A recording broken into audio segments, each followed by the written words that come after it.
Buenas noches, Dios les bendiga. Buenas noches, Es Dios les bendiga. una gran oportunidad el hecho de poder estar aquí una vez más con ustedes para compartir de la palabra de Dios.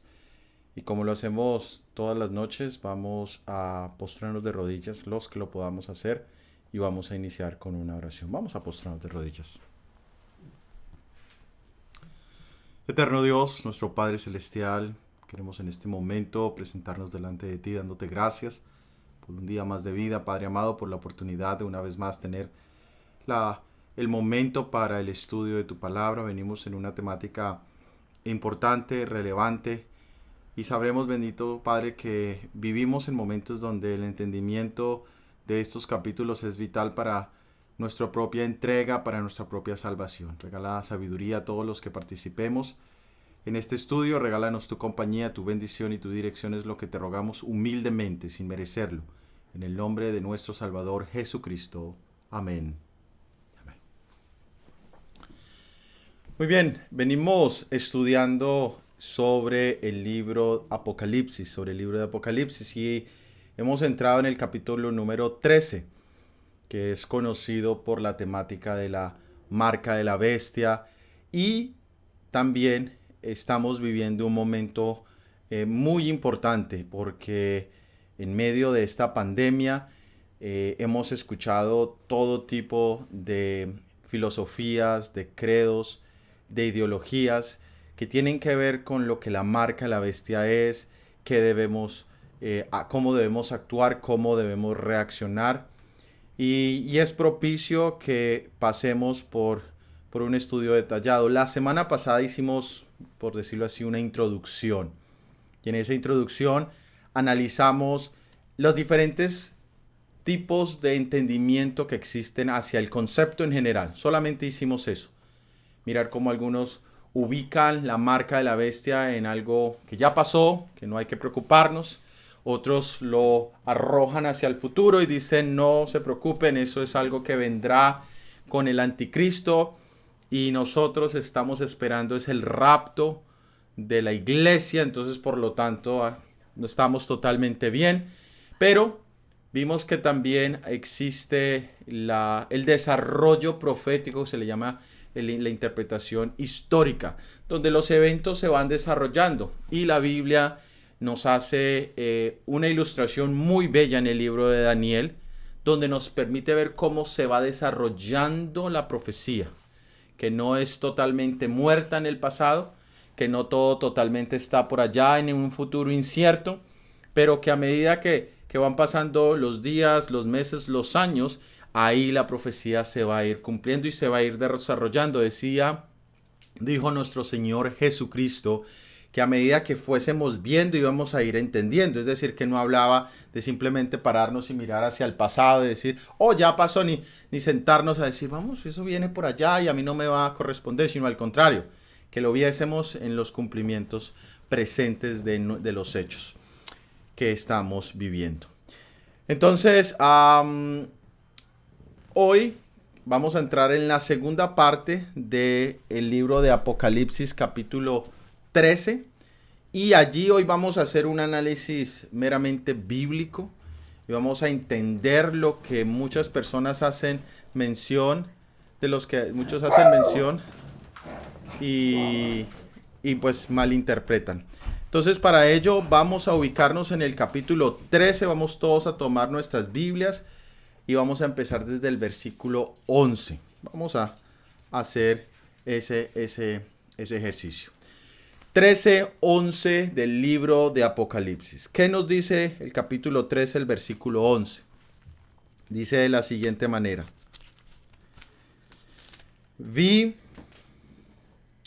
Después vi otra bestia que subía de la tierra y tenía dos cuernos semejantes a los de un cordero, pero hablaba como un dragón. Es bello cuando recordamos que nos está hablando con simbolismos. Ya la semana pasada analizamos detenidamente por qué el uso de las bestias. En especial vimos cómo en Daniel enfáticamente nos habla que son poderes, que son reinos, lo enfatiza. Pero también nos habla de cómo nosotros al inicio fuimos creados a la imagen y semejanza de Dios con la autoridad de enseñorearnos sobre las bestias. Pero veíamos la semana pasada que una bestia influenciada por Satanás tomó y quitó ese control que nosotros teníamos sobre las bestias y ahora quedamos sujetos a estos poderes. Y no solamente a estos poderes, sino también sujetos a nuestra propia carnalidad, nuestra propia bestia, por si la queremos llamar así. Y que si queremos entender quién es la bestia de aquí o quiénes son las bestias, si queremos tener una aplicación práctica, tenemos que entender que primero tenemos que hacer una obra en nuestras vidas y esa obra se llama la obra de conversión, porque de nada sirve que yo quiera o pueda entender todos estos misterios si en mi vida no hay esa victoria. Y ese fue lo que analizábamos la semana pasada. Aquí nos hace una introducción y nos dice que aquí, después de, ya lo vimos hace 2 miércoles atrás, vimos 3 miércoles atrás, disculpe porque tuvimos una temática de familia, vimos el tema de la primera bestia. ¿Quién era esa primera bestia? Y aquí dice que aquí viene otra bestia, es decir, que es diferente a las que ya se han mencionado, es decir, que aquí ya no estamos hablando ni de Babilonia, ni de Medo-Persia, ni de Grecia, ni de Roma, ni de las naciones europeas. Estamos hablando de otra bestia, otro poder que ahora surge. Y me gusta la ilustración que la Biblia dice, sube de la tierra. No aparece meramente allí, sino que está surgiendo de allí. De la tierra, ¿por qué? ¿Qué quiere decir la tierra? No encontramos ninguna definición como lo encontramos en relación a las aguas. Las aguas, el capítulo 17, el versículo 15 nos dice, las muchedumbres o las aguas que viste representan muchedumbres, pueblos, naciones. La tierra es lo contrario, o por contraste es lo que está del otro lado del agua. Es decir, que si el agua representa muchedumbres, naciones o digo cantidades de personas, la tierra representa lo opuesto, sequedad, carencia, ausencia de personas. Y ahora, y sube de la tierra. ¿Qué es lo que surge o sube de la tierra usualmente? Las plantas, ¿cierto? ¿Y cómo surgen? ¿Cómo surgen esas? ¿De pronto salen de la noche a la mañana? No, tienen un surgimiento ¿cómo? Aparentemente silencioso, tranquilo, pero cuando menos, si uno ha dejado de ver el crecimiento de algo y lo mira, wow, cómo ha crecido, sin hacer ruido, sin hacer escándalo.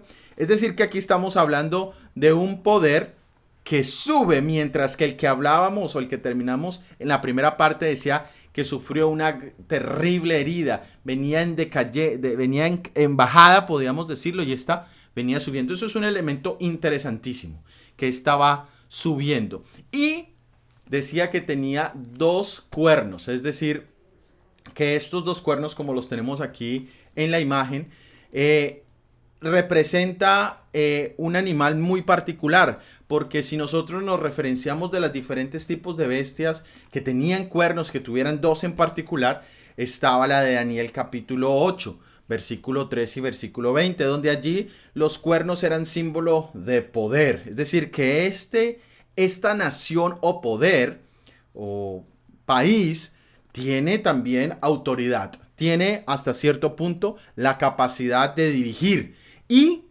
nos hace insinuación de una manera especial porque los reyes o los cuernos que aparecen en el libro de Daniel todos tienen coronas, es más, el del Apocalipsis 13 primera parte nos dice que tenía coronas también, coronas de autoridad, pero esa no lo tiene. Es decir, que esta es una nación que nace en contraste con la anterior poder, pero este no tiene, eso se le llama, bueno, un líder como rey, es una nación distinta. Lo contrario en esa época, sí, en todos los pueblos que tenían reyes, y aún hay muchas naciones que tienen reyes, pero las que no lo tienen se les llama democracias, es decir, es donde el pueblo ahora elige, no se le impone de ciertas autoridades dirigiendo, sino ahora ellos tienen la capacidad de elegir. Y dice que tenía 2 cuernos y se parecía ¿a qué? A un cordero. Es decir, que la ilustración que aparece allí dice parece como, no dice es un cordero, dice parece un cordero. ¿Qué representa el cordero en la Biblia?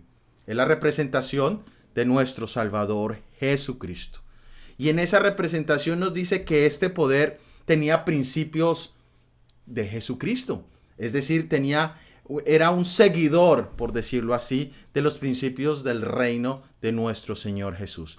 Pero que así como apareció tranquila, en silencio, allí donde no había mucha gente, con principios de carácter cristiano, cuando empezó ya a hablar, ya su voz no era la de un cordero, no era el sonido natural de una oveja, sino ahora era un sonido como de un dragón. Y esto nos habla de un cambio.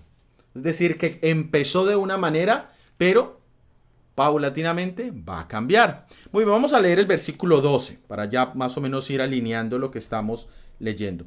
Y ejerce toda la autoridad de la primera bestia en presencia de ella y hace que la tierra y los moradores de ella adoren a la primera bestia cuya herida mortal fue sanada. Aquí la Biblia nos recuerda y nos dicen, ¿se acuerdan de la primera bestia que sufrió una herida terrible? Que eso la llevó a decaer. Esta va a hacer algo muy particular. Dice que va a ejercer toda la autoridad de la primera bestia en presencia de ella. Es decir, que este poder que nació diferente, que nació con características cristianas, que fue lento su crecer, pero seguro, que ya cuando se expresó de una manera fuerte, tiene el propósito de dar toda la adoración o toda la guía a la primera bestia. Y dice acá, y hace que los moradores de la tierra la adoren. Palabra importantísima. Adoración es el centro del problema y lo vamos mucho más a ver en el capítulo 14 cuando pasemos ya de este 13. Aquí nos menciona que el objetivo es que esta nación, este poder, quiere darle que se le dé la adoración a la anterior bestia. Y nosotros veíamos, cuando ya las ponemos en contraste, esta de la tierra va a hacer algo para que reciba la adoración la que estaba o salía de las aguas. Dice, cuya herida mortal fue sanada.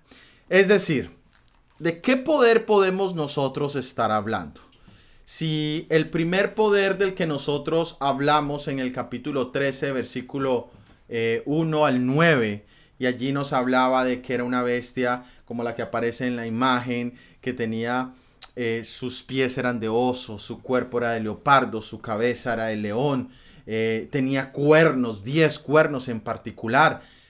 Y nosotros decíamos que esta era el resumen, era el poder católico romano sintetizado en una sola, que había tenido el poder de 1260 días proféticos o años literales en los cuales había tenido dominio total. Identificábamos ese tiempo del año 538 hasta 1798 cuando un general italiano toma la cabeza visible de este poder, que era el Papa entonces, o sigue siendo, pero tomó el Papa de ese momento, lo toma y lo lleva en cautiverio y lo deja morir exiliado, para mostrarle al mundo que ese no era más que un hombre, no era esa imagen que se tenía de Dios encarnado en ese hombre y que para el cual humilló, mató, persiguió, hizo y deshizo, porque solamente una persona que no haya estudiado historia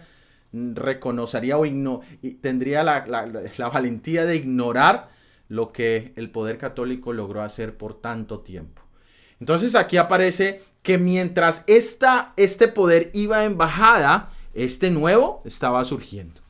¿Y qué poder surge allá en los 1776 para mayor exactitud?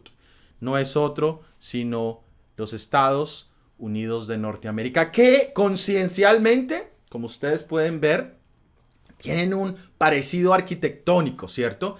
En la parte derecha estamos viendo la Plaza de San Pedro, allí en Roma, Italia. Y al otro lado estamos viendo el Capitolio Nacional en Washington, D.C. Y es interesante cómo las dos se parecen y cómo una iba en bajada, como una iba perdiendo fuerza y la otra al contrario iba surgiendo.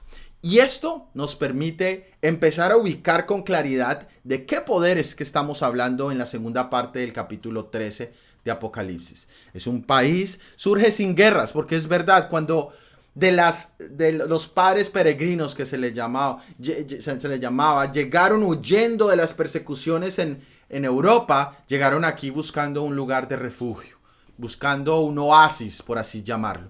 Y aquí la formación, cuando los primeros estados establecieron esa unidad, no fue por la guerra. Bueno, sí hubo después otro tipo de guerras, pero ya lo que se llama la formación, el surgimiento, no lo hubo. Era una área despoblada, aunque habían tribus indígenas, no estaba poblada como lo estaba Europa. Es decir, y todavía sigue habiendo en Norteamérica vastas regiones deshabitadas.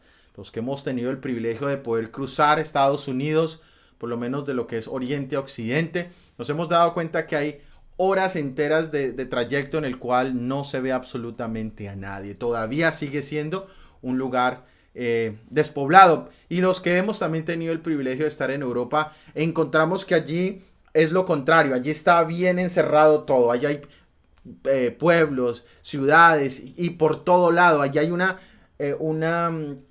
unión de personas y de culturas que están en un espacio muy limitado. Lo contrario de Norteamérica.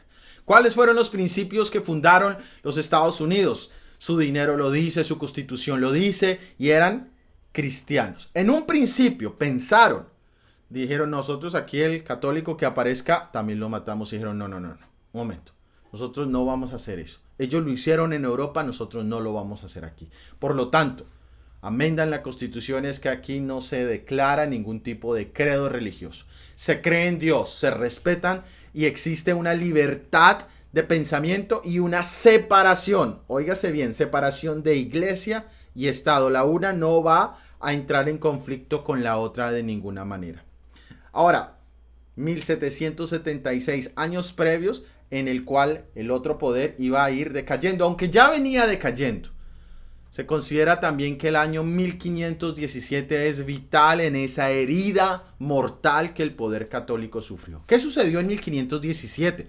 1517, octubre, es la fecha en la cual Martín Lutero pone allí en esa iglesia de Wittenberg las 95 tesis de justificación por la fe que marcaron un momento especial en la reforma cristiana, porque ese hombre fue el primero que logró oponerse a la iglesia católica y vivir. De ahí, antes de eso había habido la muerte de todo el que intentaba levantarse, era torturado, matado. Y de ahí en adelante empieza a haber un auge en la reforma y la iglesia empieza a sufrir heridas porque se empezó a cuestionar su autoridad. Empezó a tener la gente la posibilidad ahora de tener la palabra de Dios en su propio idioma, de poder leerla y entenderla. Y poco a poco la reforma fue creciendo, los reformadores fueron avanzando y esa podría ser, podríamos decir, esa fue la herida que realmente empezó a causar daño a la iglesia católica como poder. Y ya lo último fue cuando allí en 1798 dice la Biblia como herida, y hablábamos de que si en un momento difícil una persona o un poder se está viendo arrinconado, qué fácil es o qué conveniente es sufrir un accidente. Algo que lo saque de la escena, que le quite la luz que se le está poniendo encima y todos sus defectos y problemas. Y ahora va a tener un perfil más bajo para luego, decía, ya lo leíamos, regresar y que todo el mundo mirara este poder como lo mira hoy en día. Y diga, uy, ¿quién como la bestia? Miren este poder. Y hoy en día es sitio turístico, tiene representación en todos los países del mundo. Es el país más pequeño porque en 1929 dice que se empezó a sanar la herida que se le había hecho. Italia volvió y le dijo, este es tu espacio. Por eso el Vaticano es totalmente independiente de Italia. Tiene su propia moneda, tiene su propio pasaporte, tiene su propia guardia. En fin, tiene absolutamente todo que lo marca como un poder independiente que venía de haber sido golpeado, de haber tenido una herida, pero ahora, ¿cómo se siente? ¿Cómo está la Iglesia Católica hoy, 2020? lo más de bien. Una vez más, con poder, pero con poder religioso. Sí tiene allá su autoridad, pero no puede todavía tener el mismo poder político que tenía en ese momento. Pero para eso aquí está surgiendo una que le va a dar. Cuando nosotros hablábamos de esto hace unos 50, 60 años y hablábamos de Estados Unidos como potencia, la gente se reía. Y se reía porque sí, Estados Unidos era una nación amplia de libertad, pero que no tenía la influencia mundial que la tiene hoy en día, que estaba todavía luchando por crecer, que todavía existía muy fuerte la separación iglesia-estado, donde solamente hasta el gobierno de Ronald Reagan fue cuando se volvió a hacer esa unión entre Vaticano y Norteamérica, porque hasta el momento había una separación total. Entonces, esto ha ido cambiando y hoy en día nosotros ya podemos muy fácilmente identificar que sí es un poder. Es un poder no es solamente de carácter nacional, porque aquí lo dice, hace que la tierra y los moradores de ella, es decir, una influencia de carácter mundial. Estados Unidos es tal vez la única nación que se preocupa por tener bases militares casi que en todos los continentes y en diferentes países. Y uno se preguntaría, bueno, ¿y qué interés puede tener un país que está en el otro lado del mundo de tener bases militares en otros países? Con decirles que tiene una base especial en Cuba, en un territorio totalmente comunista. Y por ejemplo, a veces es la área de Guantánamo. Y muchos pueden decir, no, pero no importa. Pero cuando uno piensa, dice, oye, esto es raro, tiene influencia de carácter mundial. Es decir, que hemos concluido que esta bestia representa a nadie más sino a los Estados Unidos de Norteamérica, con esta foto que es reciente, que donde mostraba cómo el poder tiene todavía o cree tener la base en ¿qué? En la palabra de Dios. Ese es el simbolismo de allí. Es decir, nosotros actuamos o dirigimos como el cordero. Eso es lo que se está tratando. Pero sabemos muy bien las acciones que se toman a nivel global y aún ahora mismo en las crisis que están sucediendo no son palabras, sus palabras no son palabras de cordero, son palabras de dragón. Leamos el versículo 13, Apocalipsis 13:13. ¿Qué nos dice Apocalipsis capítulo 13, versículo 13? Leámoslo. Dice,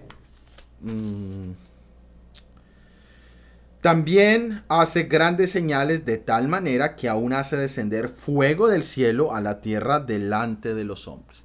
Aquí nos presenta un elemento muy particular. Y este elemento está apuntando al hecho de señales y milagros y en especial habla de fuego. Muy bien, cuando nosotros hacemos un estudio acerca de las manifestaciones de fuego en la Biblia, encontramos que cuando venían de Dios daban un sentido de autoridad, de aprobación, de propósito. Eso era lo que hacía. Por ejemplo, nosotros lo encontramos en el libro de Levíticos, cuando Moisés y Aarón vieron la presencia de Dios manifestarse en ese fuego que bajó y descendió el altar de los sacrificios, y ese fuego fue la inauguración, por decirlo así, del santuario celestial. También nosotros en Primera de Reyes capítulo 18 versículo 38 encontramos la historia donde Elías solicita la presencia y la manifestación de Dios y a través del fuego desciende y quema allí el sacrificio. También nosotros encontramos en el segundo libro de Crónicas, capítulo 7, versículo 1, también Salomón orando y desciende fuego del cielo. Es decir, que aquí se ha utilizado en la Biblia el fuego como manera de decir Dios está aquí presente. Este poder, el poder de los Estados Unidos, utilizará también la forma de milagros y cosas sobrenaturales para decir nosotros tenemos la autoridad de Dios. Ahora, hay algo muy especial. Todas las religiones en este momento, llámense musulmanes, llámense las religiones de carácter asiático, llámense los cristianos, todos esperan un Mesías pronto.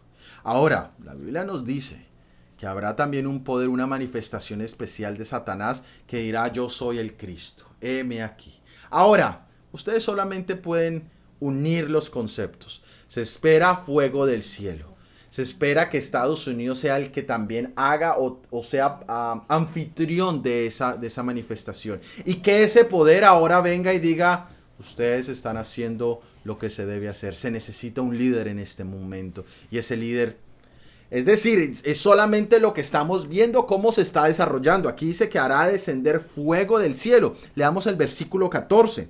Dice, y engañará a los moradores de la tierra con señales que se le ha permitido hacer en presencia de la bestia, mandando a los moradores de la tierra que le hagan imagen a la bestia que tiene la herida de espada y vivió. ¿Cuál es el propósito de estas señales? El propósito de las señales no es ninguno otro, sino que ¿qué? Sino engañar. La primera advertencia de Jesús en el capítulo 24 acerca de las señales de su venida, del fin del mundo, es cuidado. Tengan cuidado porque Satanás buscará engañarlos. Esa es la parte principal de todo esto. Y esto puede terminar siendo peligroso aún para nosotros los que tenemos esta fe. Decimos, no, yo creo que Jesús aparecerá en las nubes de los cielos. ¿Qué tal que así aparezca? No, ¿qué tal? No, así aparecerá también. Porque Él tratará de duplicar. Ahora, si yo no he tenido un fundamento en la palabra, si yo no conozco mis principios, muy fácilmente podré ser engañado. La palabra lo dice, que aún puede engañar a los escogidos. Y aquí menciona que el propósito de esta bestia es casualmente engañar. Hoy nosotros estamos viendo, entre comillas, podríamos decirlo, un reavivamiento cristiano en el mundo. Lo que está sucediendo ahora en los Estados Unidos, especialmente los republicanos, que es como la corriente, es la corriente conservadora cristiana, entre comillas, está tratando de hacer allí un auge. Se está tratando de mostrar cómo el Señor y cómo la demostración de que Dios está, entre comillas, con ellos, a través de supuestamente milagros. Y ahora hay algo interesante. Cuando un milagro se antepone ante la palabra de Dios, ustedes pueden saber con certeza que están enfrente de un engaño. ¿Por qué lo digo así? El libro de Deuteronomio, el capítulo 18, ustedes van a encontrar las señales de un profeta verdadero. Y allí aparecen dos. Aparece el que dice, mira, el que menciona un prodigio o anuncia un prodigio y no se cumple, ustedes tranquilos. Es una persona que ha hablado anticipadamente, que no tienen nada que temer. Pero si alguien habla y dice que algo va a suceder y sucede, nosotros hoy en día decimos, amén, ese es el elegido. No, momento. Dice allí, pero os invita a ir en pos de otros dioses. Es decir, que el engaño más grande que puede haber es cuando hay un efecto sobrenatural al cual nuestra mente no es capaz de explicar. Una persona está enferma y de pronto milagrosamente por un aceite, por una oración, la gente dice, ay, un milagro, amén. Dios puede obrar milagros hoy en día. El problema está que cuando ese milagro es la razón, es la causa, es el motivo o es la razón por la cual yo voy ahora a seguir instrucciones antibíblicas, el Señor me dice, te están engañando. El problema es que hoy hemos quitado el filtro. Y cualquier lugar donde se hable de Jesús y haya un milagro, nosotros que decimos, gloria a Dios, aleluya, amén. Y hemos quitado el filtro del análisis de la palabra y la enseñanza. Pueden haber personas, discúlpenme, hay personas sinceras en todos estos lugares que solicitan el poder de Dios y que pueden estar allí experimentando otro poder, pero no conocen nada mejor y siguen allí en estos lugares. Pero cuando la palabra de Dios les es presentada y ven allí que lo que allí se enseña es totalmente contrario a la voluntad de Dios, ellos tienen una oportunidad, es la oportunidad de hacer un cambio. Pero cuando las personas ignorantemente simplemente cierran sus ojos, dicen, no, allí yo vi esto, allí yo sentí esto, yo fui sanado, allí. Y mis hermanos, los engaños hoy de Satanás van en la línea de los milagros de una manera abundante. Estos famosos reavivamientos no traen 1, ni 2, ni 3, sino miles de personas. Hoy los televangelistas de pronto, no sé cómo le están haciendo en la cuarentena, pero antes de la cuarentena estaban muy bien. Tenían sus buenos canales, estaban haciendo supuestamente una obra mundial. ¿Y cuál era esa obra mundial? Era el de milagros, señales. Y todos estos en la vía que tristemente lleva a la gente a desechar un así dice el Señor por un qué beneficio, qué alegría, qué gozo de sentido al tener esta experiencia o esta sanidad. Muy bien, leímos el versículo 13, Apocalipsis capítulo 13, versículo 13. Y leímos el 14 donde nos hablaba que engaña a los moradores de la tierra con un propósito. Lo hace enfrente, dice, de la antigua bestia. Es decir, que aquí nos habla de una unidad que ya la estamos viendo más y más. Cada visita que tiene el líder católico a Norteamérica da un paso más adelante. La última ya se dirigió al Congreso. Y uno puede honestamente preguntar, y muchos lo hacen, ¿qué tiene que ver un líder religioso ante una entidad legislativa en un país como Estados Unidos? Es porque tiene algún interés de que haya allí un beneficio. Nada de lo que sucede allí pasa o sucede solamente porque sucede. Tiene un propósito. Y aquí dice que el objetivo es mandando a los moradores de la tierra que le hagan una imagen. Una imagen. ¿Se acuerda que nosotros estábamos hablando de la imagen y empezamos a hablar desde Génesis? Es decir, un reflejo. Es decir, que los que entendemos y conocemos lo que fue el poder católico en la antigüedad, estamos viendo que se estaba formando algo similar, es decir, una unión entre iglesia y Estado. Una vez más, donde se dictamina el tipo de creencia o adoración que se debe tener, so pena de consecuencia mortal. Eso sucedió en la antigüedad. Es decir, mis hermanos, aquí no tenemos que matarnos la cabeza buscando y pensando, ¿cómo será eso? Eclesiastés lo dice, nada hay nuevo debajo del sol, lo que fue volverá a ser. Mis hermanos, ya hemos visto, si sabemos quién es la primera bestia, podemos saber de qué está planeando la segunda bestia. Si conocemos el poder católico romano, podemos saber qué está pensando los Estados Unidos de Norteamérica. Es sencillo, mis hermanos, es sencillo si le hacemos el seguimiento bíblico que le venimos haciendo. Y aquí llegamos al punto del versículo 13, el versículo 15, Apocalipsis capítulo 13, versículo 15. Y dice, y se le permitió infundir aliento a la imagen de la bestia para que la imagen hablase e hiciera matar a todo el que no a todo el que no se vacunara, a todo aquel que no recibiera el microchip. No, mis hermanos, ahí está la palabra clave, al que no la adorase. ¿Y cuál es el concepto cuando hablamos de adoración? La adoración, esta imagen me pareció muy importante y por eso la incluí, dice, cada humano adora a un Dios. Es decir, al que le rendimos el culto, la veneración. Allá aparece, en la primera aparecen ideologías políticas. Y hay personas que depositan su fe, su confianza y darían hasta su vida por defender ciertas ideologías. Otros tienen otros conceptos ya un poco más filosóficos. Son ideas por las cuales ellos se guían. Otros adoran a nadie más sino a sí mismos. Es lo que agrade mi yo, lo que me complazca. Podemos decir que nosotros mismos somos un Dios. Pero todos tenemos una creencia. Aún el que dice no creer en nadie, cree. Y aquí ese es el punto central. Aquí hay un poder que reclama esa adoración o respeto. Y la Biblia también nos habla de que invita a tener un respeto. Ahora, el concepto del capítulo 15 nos decía acá que va a crear una imagen. Esta imagen no es nada más, mis hermanos, que cuando los Estados Unidos separen la división que siempre ha habido entre Estado e Iglesia, ahí tendremos exactamente ¿qué? La imagen. ¿La imagen de qué? Del poder que ya existió. ¿Con qué objetivo? De que todos vuelvan a rendirle el culto que se ha perdido. ¿Y cómo se rinde ese culto?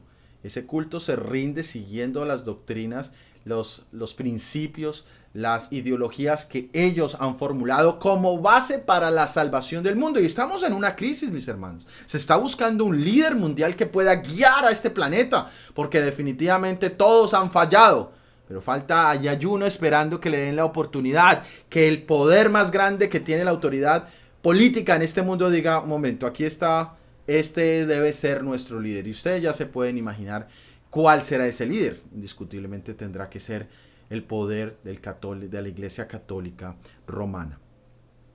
Que le adoren es el concepto que termina. Es decir, que habla de una legislación, porque ¿cómo habla una nación si no es por medio de leyes y de principios? Ellos no tienen ninguna otra manera de hacer. Y llegamos al versículo 16, que es al que muchas personas saltan rápidamente en este estudio. Dice el 16, y hacía que todos, pequeños, grandes, ricos, pobres y libres, esclavos, se les pusiese una marca en la mano derecha o en la frente. Mis hermanos, muchas personas llegan aquí rápidamente y entonces van en búsqueda de cualquier cosa que se vaya a insertar en la mano, que tenga que ver con algún objeto o algo que se le vaya a insertar en la frente a una persona. Pero se nos olvida, mis hermanos, que venimos hablando de simbolismos, donde se nos está hablando de una bestia, ya sabemos que no es un animal, donde se nos viene hablando de conceptos previos a otra bestia. Entonces se nos olvida que esta marca también va en línea con lo que ya viene aquí hablando. Es decir, y el concepto central de aquí es de carácter espiritual. Es una batalla y es un concepto espiritual. Y aquí, desafortunadamente, muchos olvidan todo eso y rápido saltan a la literalidad del concepto central de todo esto. Sí, aquí nos dice que va a haber una marca en la mano derecha y en la frente. Pero ahora, mis hermanos, no cometamos el mismo error. Paremos un momento y consideremos la mano derecha. ¿Qué concepto puede allí haber? ¿Qué elemento espiritual nosotros podemos tomar de allí? Indiscutiblemente la mano derecha habla de la acción. Siempre que en cualquier movimiento se habla de actuar, siempre se va a utilizar la mano para decir actuemos, vayamos. Es la forma en que se comunica eso. Y Eclesiastés también lo dice, todo lo que viniese a tu mano, hacedlo. Es decir, la mano, si recibe algo, es para generar o hacer una acción. Pero también aquí habla de la frente. Y cuando hablamos de la frente, ¿cuál será el símbolo? El capítulo 7, el versículo 3, nos habla sobre que el sello de Dios va en la frente. Eso lo estudiamos en el capítulo 7. En la descripción encuentran un vínculo a ese estudio, igual que un vínculo al estudio de la semana pasada, en la descripción del video que estamos viendo en este momento. Y allí ustedes van a encontrar que la frente es un simbolismo de decisión, que aquí en esta parte es donde tomamos decisiones. Es decir, mis hermanos, que habrán personas que actúen sin necesidad de que hayan procesado la información, simplemente por acción. Que hay muchos que viven así, viven en el acción. ¿Usted por qué hizo eso? Bueno, no, porque no tocaba hacerlo, vi que todos lo hacían. Pero hay otros que sí tienen la capacidad de por un momento pensar, parar, considerar. Y Dios, el sello que Él quiere poner no es meramente en la mano, porque Él sabe que debe venir de una decisión concienzuda. Esta marca de la que estamos hablando, el enemigo no le importa si tú entiendes o eres consciente de la adoración errada que te está pidiendo que hagas, o si sin ignorarla la estás haciendo. Es una o la otra. Dios no. Dios no le interesa tus acciones, de la misma manera en que no le interesan tus diezmos, la guarda del sábado, tu dieta vegana. Porque así lo dijo, yo estoy harto de las acciones que hacían porque ¿qué? Porque su corazón o su mente no estaba allí presente. Lo lógico, mis hermanos, es que un entendimiento profundo de la voluntad de Dios, una disposición y una humildad nos lleve a actuar como resultado. No al contrario, no las acciones motivando un entendimiento. Entonces aquí es importante entender y, vuelvo y les digo, si quieren profundizar, ya lo estudiamos, el sello de Dios, la importancia de la mano. Ahora también los judíos se les pedía algo muy interesante y se les pedía que tuvieran la ley de Dios en sus frentes y que se la colgaran en sus manos. Hoy ellos literalmente se cuelgan unos elementos que marcan esos 10 mandamientos. Pero lo que Dios sí quiere, por supuesto, es que en nuestra vida mental de devoción tengamos la ley de Dios en nuestras mentes, pero que también, por supuesto, la llevemos a cabo, pero en ese orden, no en el orden contrario. Ahora, es importante que entendiendo esto, debo yo hacerme una pregunta. ¿Quién tiene en este momento la autoridad de direccionar mis acciones cuando se trata de adorar a Dios? ¿Qué lo determina? ¿Lo determina un así dice Jehová? ¿O un así dice mi creencia? ¿O un así dicen mis padres? ¿O un así pienso que es? Es que yo crecí así. Y aquí es donde nosotros podemos quitar muchos conceptos erróneos que hemos tenido. Y hay muchas personas que dicen, bueno, yo lo venía haciendo así porque escuchaba, en la iglesia lo decían. Pero un así dice Jehová es lo que respalda la decisión que tú haces en cuanto a la adoración de Dios. ¿Es eso realmente? Y el capítulo 17 nos dice, y ninguno, y que ninguno pudiese comprar ni vender, sino el que tuviese la marca o el nombre o el número de su nombre. Es decir, mis hermanos, que aquí entramos a la parte práctica. Que ese concepto de adoración, verdadero o falso, te puede poner en dos situaciones. Una, que si no tienes esa marca, si no has aceptado mental o prácticamente tú no has sometido tu culto al poder que los Estados Unidos establecerá en reflejo y con el deseo de adorar a la bestia, a la primera bestia, que es el poder católico. Si tú no tienes eso, vas a tener problemas en este mundo. Ahora, son tres elementos. Allí dice la marca, el nombre y el número. Es decir, que hay un elemento allí que va unido con la parte económica y sabemos que económicamente nos estamos moviendo hacia la era digital. Y en la era digital todo va controlado por nuestros equipos, por nuestras tarjetas, donde saben quiénes somos, dónde estamos, qué hacemos, cuándo comemos, qué compramos, cuántas veces compramos.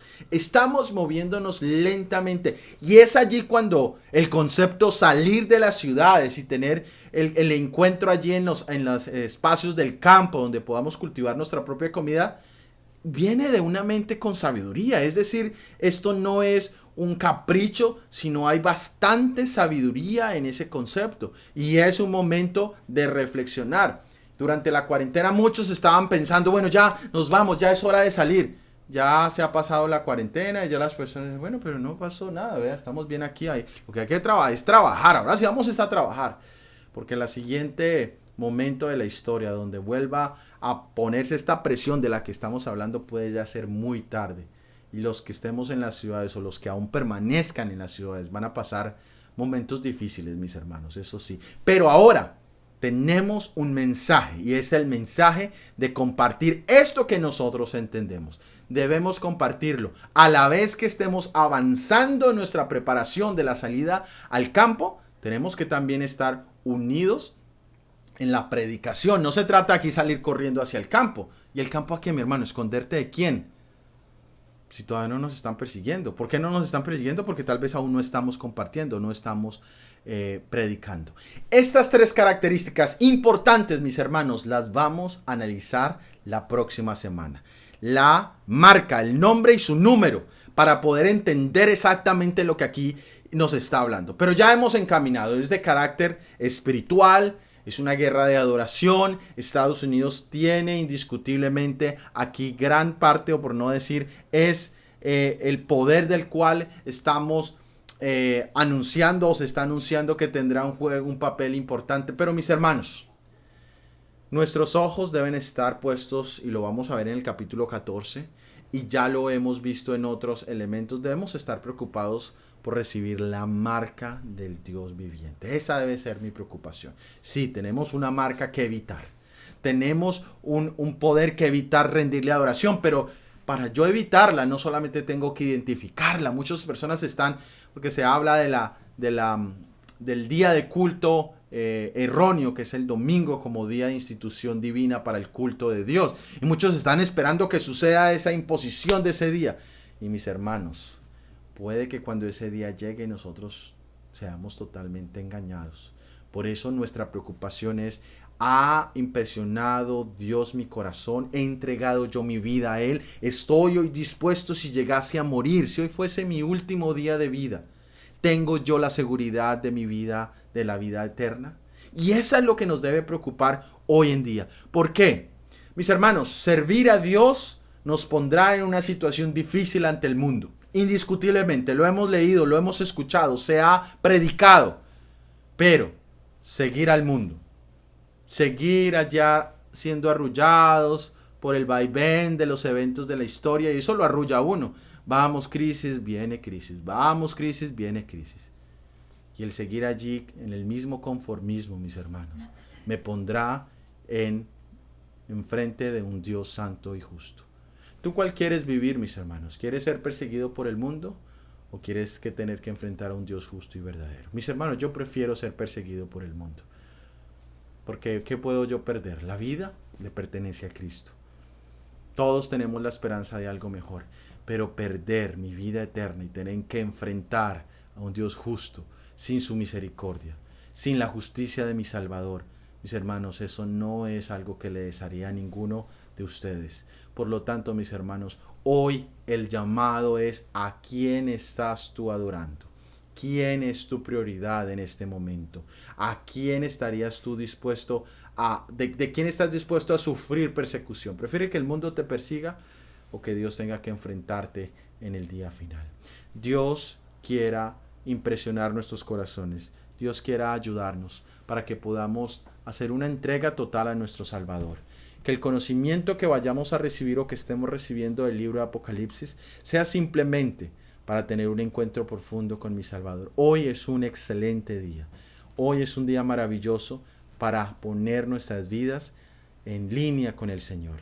¿Tienes algo que confesarle? ¿Tienes algo de que arrepentirte? Todos tenemos algo que confesarle y este es el momento. Vamos a postrarnos de rodillas y vamos a concluir con una oración. Padre nuestro que estás en el cielo, te damos gracias por la oportunidad, por el tiempo que nos regalas, bendito Señor. Padre amado, vemos hoy ya más que todo historia, Padre amado, de este capítulo. Ya conocemos quién es la primera bestia, la que surge allí del agua. Y estamos entendiendo el papel que juega Estados Unidos, bendito Señor. Lo vemos día a día, escuchamos su tono de voz como dragón, que se identifica o intenta identificarse como cordero, Padre amado, pero que habla con otra tonalidad, que ha establecido una amistad con la primera bestia. Ya hemos visto esa unidad entre el catolicismo y los Estados Unidos. Y sabemos, bendito Padre, que es parte del cumplimiento bíblico y que estamos muy cerca a ver una imagen formada como la que hubo del poder católico allá en antaño, bendito Señor. Pero hoy, Padre, hoy aquí estamos, tus hijos, con necesidad de poder reflejar tu carácter, con la necesidad de poder tener una seguridad de que en un momento de persecución no estaremos sacrificando nuestro amor y nuestra creencia por un beneficio terrenal, sino que al contrario, bendito Señor, estamos dispuestos a ser perseguidos porque hemos aceptado la transformación y la conversión que viene de ti. Regálanos, bendito Señor, no solamente convicción, no solamente entendimiento, pero regálanos conversión en esta noche. Muchas personas no amanecerán, muchas personas perderán hoy la vida. Pero bendito Señor, permite que nuestra vida esté segura y escondida en tu mano de misericordia y amor. Guárdanos a cada uno, defiéndenos del mal y quédate con nosotros, es lo que te imploramos. En el nombre poderoso, en el nombre maravilloso de Jesucristo nuestro Salvador, tu Hijo. Amén y amén. Muchas gracias por su compañía, muchas gracias por sus comentarios. Y les dejamos una alabanza para terminar nuestro culto. Que Dios les bendiga. Ese es mi deseo y oración. Amén.